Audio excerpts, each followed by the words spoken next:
Hey there cruisers, Shane from SW Black Travel here, and today we're going to take a look at Holland America's Westerdam. So come with me, let's get on board and take a look around.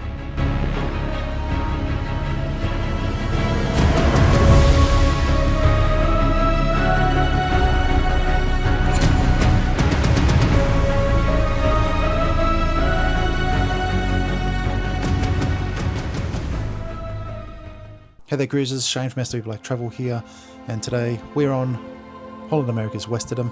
So without further ado, let's get on board. Here is the Westerdam at White Bay Cruise Terminal here in Sydney, Australia, and the lovely Holland America staff were nice enough to let us on board to take a look around. You can see that even just from this ship diagram, it's not the biggest ship out there, but allows you to unpack once and explore more.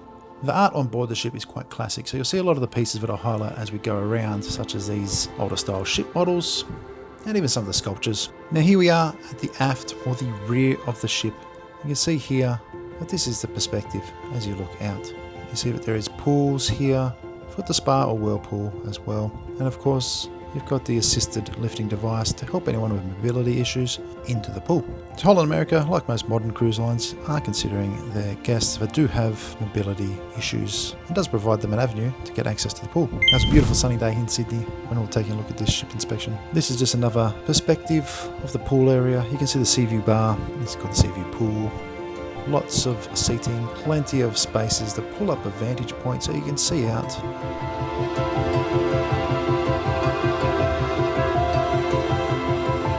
See some of the drink stations set up. Here we are just walking towards the sea view bar. You can see the window on the right. So this would be a perfect place. Pull up a seat, order a cocktail, and just watch the world pass you by. Now here we see some of the drink packages on offer and some of the drinks included. Now you can get the Have It All package before you get on the cruise to make sure that you've got Wi-Fi, shore excursion credit, and a specialty dining credit too. You can see some of the souvenirs.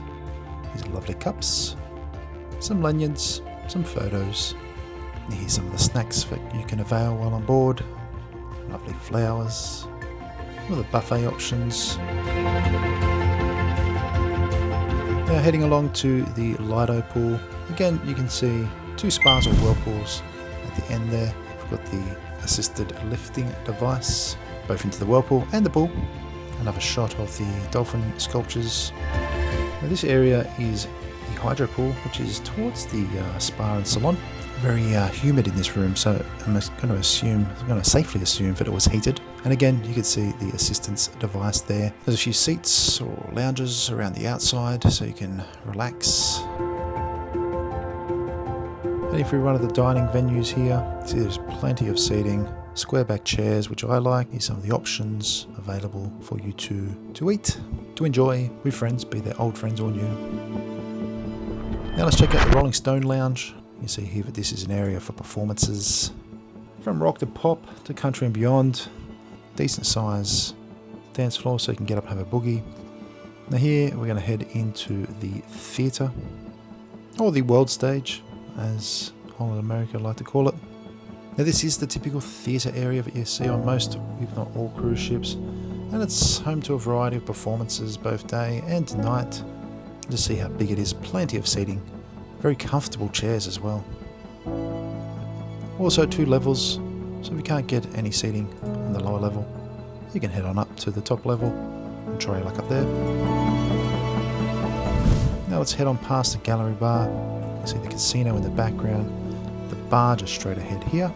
And I've got some art in the background. It's quite a stunning area. Again, it's very classic feel in both the design, furniture, and art choices.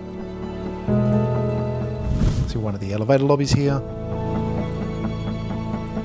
Some sculptures. Now this area is called Billboard on Board. Now this is another one of those kind of mixed entertainment areas where you do have some dining options. You've got world-class entertainment and what they term enriching activities. That's one of those areas that you can come for a variety of activities on board, or just a good bite to eat or drink. You see the casino in the background again. Head over there, make some donations to the company if you like.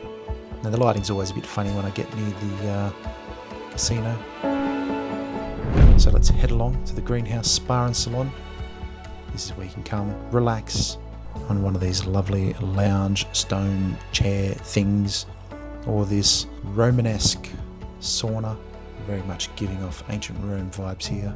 See the shower, and here's a therapy room. You can come for a massage. There's a relaxation room. The gym, got some free weights there, some dumbbells, a few benches, machines, treadmills, rowing machines in the back there, plenty of machines. Decent sized gym, should you wish to get a workout on board while you're here. I always like to think of it as you come in here to burn off calories so you can go out everywhere else on board to collect some more calories before you come in here and burn them off again. Now here is an area which they call the Crow's Nest, I believe. You see some books here that you can come pick up and just chill out and read or peruse. Board games here as well, puzzles, lots of little interesting things to check out. It's an art studio, a games room, and this is also where you can come and discuss some shore excursions. Bar in the centre there, and plenty of seating. See just how stunning this is. So while you've just seen the Westerdam docked in Sydney, surrounded by the city,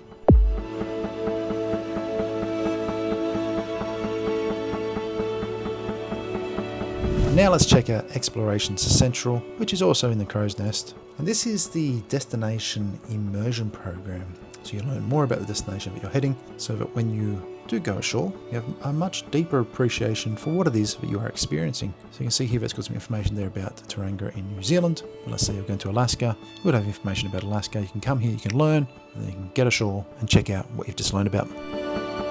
Plenty of different spaces to sit down, meet. You have events on board, you can do something in here in one of their many event spaces. Now let's check out some of the different elevator. You can see here that depending on the floor, you've got almost a different elevator lobby. It's been decorated with different art, a different style. It keeps things interesting. Now let's head past the library, kind of the library, what a library does. It has books in there, you can go in there, you can borrow them, you can read them. And come and spend some extra money, get some little trinkets for a loved one at home or on board.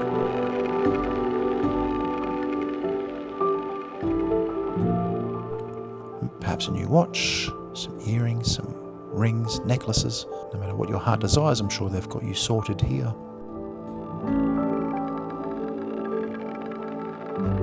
They also have clothes on offer, so if you are heading to Alaska and you need an extra layer, you can come down here and pick one up. Lovely watch shop. Now I'm a watch guy, so I love checking that out. Now heading into the art gallery. You can see that it's a Park West art gallery, so it's going to be similar to the art galleries you experience on Princess. But the art gallery is a good opportunity to check out some of the art on offer, and then you can head to the auction to perhaps pick up a new piece for your collection. Last time I was on a Princess cruise, I may have got one or two new pieces. Interesting sculpture here. Here's the atrium. You can see that it looks down a few levels here. Lots of seating on each level. It's a lovely design. I really like this design. Now let's head into the ocean bar. We'll take a quick look in here. Being a bar, it's just somewhere we can come, grab a drink, pull up a seat, watch the world pass you by. Painting of royalty there. Check out another bar, being the Pinnacle Bar. Again, somewhere we can grab a drink. This one is styled differently, so depending on what you like, you can choose between the ocean bar or the Pinnacle Bar. And here is the Pinnacle Grill, which is the steakhouse on board or the grill on board. You can come here and get all your favourites. Plenty of seating. This one is a specialty restaurant, so it will cost you extra to dine here. Lots of table configurations, so whether you're a party of 2 or a party of 6 or a party of whatever, Holland America have got you sorted. There's plenty of opportunities around the ship to sit by a scenic window so you can see out and watch the world pass you by. I always love checking out the champagne on board, so you can see some Dom Perignon there. Pulling back, this is just another view of the atrium. The interesting art installation hanging in the centre of the atrium. Now here you can see another little performance area where you can see the piano set up at the front, plenty of seating around so you can sit down and enjoy a performance in this rather intimate setting. Here we have the Explorer's Lounge, photo studio, which most cruise ships have these days, so you can come in here and get some new photos or headshots or whatever you need. They'll sort you out. Now let's head into the dining room. You see here there's plenty of gold, lots of seating. Here's some of the menus on board, lots of table configurations, square back chairs as I mentioned before. They are a good little touch, so you can hang your jacket off them or hang your bag off it. It doesn't slide on off, unlike those round back chairs. See here, the dining room traverses 2 floors. And today we sat right up the rear or the aft of the ship and enjoyed a complimentary bite to eat, so thank you very much, Holland America. And I can report back and say that the food was indeed delicious. You can see here, this is what they offered us. I elected for the crab cakes, it was delicious. You can see some onion rings here on top of the beef tenderloin. It was delicious. I had a lovely mango dessert as well. Now let's check out some of the art really quickly. You see the varied pieces on board, whether they be sculptures, paintings, anything else. Now, let's check out some of the cabins on board. Now, Holland America were kind enough to allow us to check out many of the cabins on board, ranging from suites right down to interior cabins. So do stick around, do check them out, because each cabin obviously has its own pros and cons. And if you're looking at a particular cabin, you should be able to see something that is closely aligned to what you're considering. So first off, let's start with the suites. Here we have cabin 7069, which is a Neptune suite, otherwise known as a category SA. Now this is on deck 7, which is also known as a Rotterdam decks. Now this cabin can fit 2. Now it's not accessible and it's not a connecting cabin, and obviously it's a suite, so it's got a lovely large balcony and it's a decent size. So these suites typically range between 46 square meters right up to 66 square meters, which is 500 to 712 feet. And as we head around the cabin, you can see just how lovely appointed this particular suite is. We have the dining, we have the lounge area, as well as multiple TVs. So pay attention to the seating area and the bedding area, as well as the TVs that are available throughout the cabin and how it's styled. Now let's check out cabin 7071. Again, this is a Neptune suite. This is just giving you another perspective of a different suite in the same category. So again, it's category SA. It's on deck 7. There's 2 people who can be in here, not connecting and it's not accessible. But still, if you're looking at this cabin specifically, I did want to give you a brief look at it. Okay, so stepping down from the Neptune suites, we have the signature suites. First off, we're going to check out cabin 6087, and this is on deck 6, which is the upper veranda deck. This has an occupancy of 2 guests, not connecting, not accessible. Now this suite is smaller than the Neptune suites. These ones range around the 30-35 square meter mark. Now again, we checked out another signature suite, 6085. Again, it's on the deck 6, 2 people in here, but again, just wanted to give you a bit of a look at. Sometimes it doesn't really matter whether it's cabin 6085 or 6087. You see they're quite similar. The setup, the layout of the cabin, etc. You need to ask yourself, can I imagine myself in this suite? And would I truly enjoy the experience of sailing in this suite in some amazing place like Alaska? Next, we're going to head over to the Verandah Staterooms. So here we have cabin 5095, which is in the category VA, and it's on the veranda deck, which is deck 5. This one has an occupancy of 2. It's not connecting, not accessible, and it's a veranda stateroom, otherwise known as balcony stateroom. A lot of my clients will refer to them as balcony staterooms or balcony cabins. And this one here is smaller again, so these ones will range from about 20 square meters up to about 33 square meters. So again, stepping down in size from the suites, it does really give you an indication of why you should consider getting a suite, because obviously there is a lot more benefits. You get access to the Neptune lounge, which is just a private suite area on the ship, plus the extra space.